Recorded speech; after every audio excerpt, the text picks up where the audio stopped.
Olá pessoal, nesse vídeo vamos falar um pouquinho sobre DPOC, a doença pulmonar obstrutiva crônica.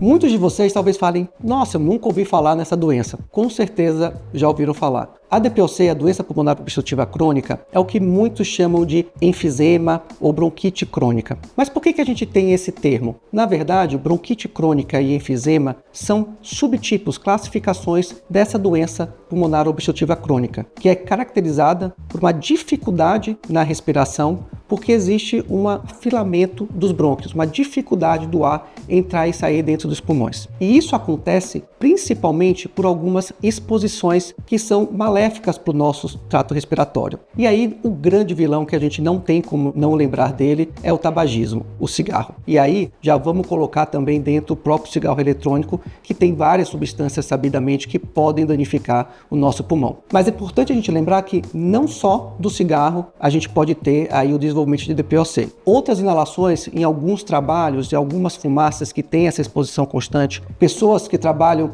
na zona rural, em que tem aí o uso de queimas de biomassa, também podem causar algumas lesões na via aérea e no tecido pulmonar, levando o paciente ao desenvolvimento da DPOC. Mas quem é esse paciente que desenvolve DPOC? Então, muito importante a gente tentar identificar essa exposição e aí, de novo, reforçar a importância do tabagismo como a principal causa em mais de 85, 90% dos casos dos pacientes que têm a DPOC e que começam a ter sintomas, principalmente de tosse, falta de ar. Algumas vezes essa tosse pode vir com catarro e que podem ter crises em que acabam tendo aí uma intensificação muito grande dos sintomas. Quando eu vou me preocupar mais ainda com esse diagnóstico de DPOC? Geralmente são pessoas que têm mais de 40 anos, mas sobretudo aí a partir dos 50 e 60 anos, que têm essa história de tabagismo ou de alguma outra exposição e começam a ter sintomas respiratórios crônicos. E aí, tem algo muito importante que eu queria conversar com vocês. É muito comum a gente receber um paciente que chega contando que teve uma pneumonia, que foi no pronto-socorro porque estava com falta de ar, com tosse, e acaba chegando aqui às vezes com uma história de que teve aí 2, 3 pneumonias por ano. Isso pode acontecer, mas na verdade esses quadros de pneumonia recorrente são raros e muitas vezes o que o paciente está apresentando são as crises, as exacerbações da DPOC. Então, se você é um paciente que tem exposição ao tabagismo, que fuma há pelo menos mais do que 10 anos, você merece e você deve fazer uma avaliação da sua função pulmonar. Isso é muito importante porque muitas pessoas nem sabem que existe esse exame que a gente chama de espirometria, prova de função pulmonar. É um exame de sopro, de fácil realização, que permite que a gente avalie como está a sua capacidade respiratória, como está a sua função pulmonar. E esse é o principal método diagnóstico para a gente identificar precocemente, evitar a progressão da doença e melhorar a qualidade de vida dos nossos pacientes. Outro ponto muito importante é que a gente consegue aí suspeitar da presença da DPOC quando a gente tem alguns exames de imagem, principalmente a tomografia de tórax. Na tomografia de tórax, você consegue ver algumas vezes no laudo a presença de enfisema. Somente essa presença do enfisema não quer dizer que o paciente tenha doença, mas é um grande sinal de alerta que merece uma avaliação e, de novo, fazer a avaliação da função pulmonar com a espirometria. Ok, eu tenho essa exposição, eu fiz o diagnóstico do DPOC, como é que a gente vai tratar? E aqui está a boa notícia, porque sim, a gente tem tratamentos extremamente eficazes para o controle da doença. Infelizmente, as lesões que o cigarro causou no pulmão, a DPOC, a gente não pode dizer que tem cura, mas existe tratamento e tem como a gente melhorar muito a qualidade de vida e melhorar o prognóstico do nosso paciente. Principalmente a gente vai usar os broncodilatadores. Como eu comentei com vocês, quem tem DPOC, os brônquios ficam diminuídos de calibre, o ar tem dificuldade de passar. Então, quando a gente usa as bombinhas que possuem os broncodilatadores, a gente consegue abrir esses brônquios, permitir que o ar passe de maneira melhor e com isso melhorar muito aí a capacidade respiratória e a falta de ar e os sintomas no dia a dia, permitindo inclusive que quem estava com a limitação para fazer exercícios volte a fazer suas atividades diárias ou até mesmo comece a fazer exercícios mais extenuantes ou mais importantes, que são muito importantes aí na manutenção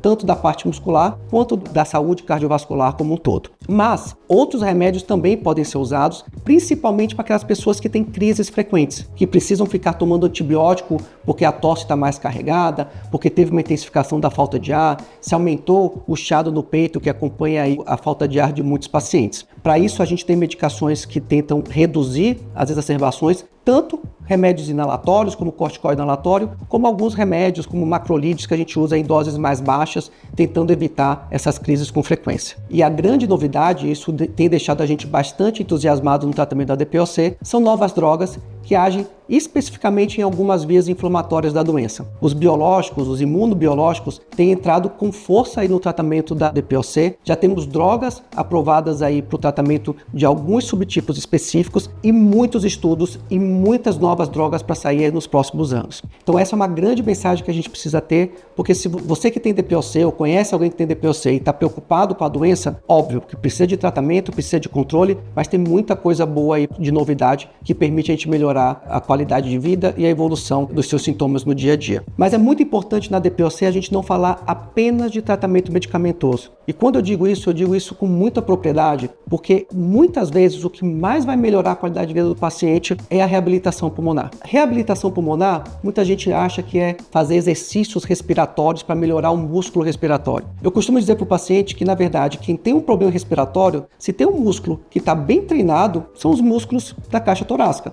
porque ele já está usando isso há bastante tempo. O que a gente precisa lembrar é que o corpo ele trabalha como uma única máquina. Coração tem que bombear o sangue, pulmão tem que fazer a troca de oxigênio e o músculo que faz a gente fazer os exercícios tem que estar muito bem condicionado. Por isso, quando a gente fala de reabilitação pulmonar, é a gente fazer treinamento físico de perna, de braço, caminhadas, fazer às vezes até subir escadas, fazer uma corrida se for possível, para cada vez melhorar a sua condição aeróbica do paciente e a condição muscular, permitindo que o paciente faça suas atividades no dia a dia de maneira muito mais fácil e com muito mais independência. E é tudo isso que a gente quer para o nosso paciente com DPOC. A gente não pode esquecer também da vacinação. A prevenção de infecções é muito importante para quem tem uma doença respiratória. E isso não deixa de ser verdade na DPOC, que é algo que é muito importante. Então a gente fazer a vacinação regular para influenza, para gripe, para Covid, para pneumonia, para o e mais recentemente vacina para o vírus essencial respiratório é extremamente recomendado para a gente prevenir complicações aí associadas a essas crises que os pacientes com DPOC podem ter. Então minha mensagem principal aqui é sim, DPOC é uma doença importante, potencialmente progressiva, mas que a gente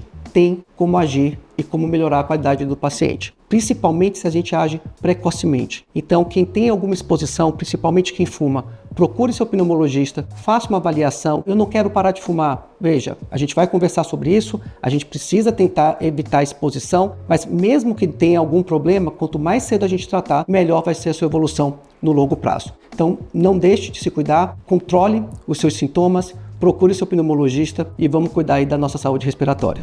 Espero que tenha gostado desse conteúdo e lembre-se, a gente tem vários outros temas dentro do nosso site falando das mais diversas doenças respiratórias e de outros textos aí super atuais no nosso blog, tentando aí trazer uma informação de qualidade na assistência da pneumologia.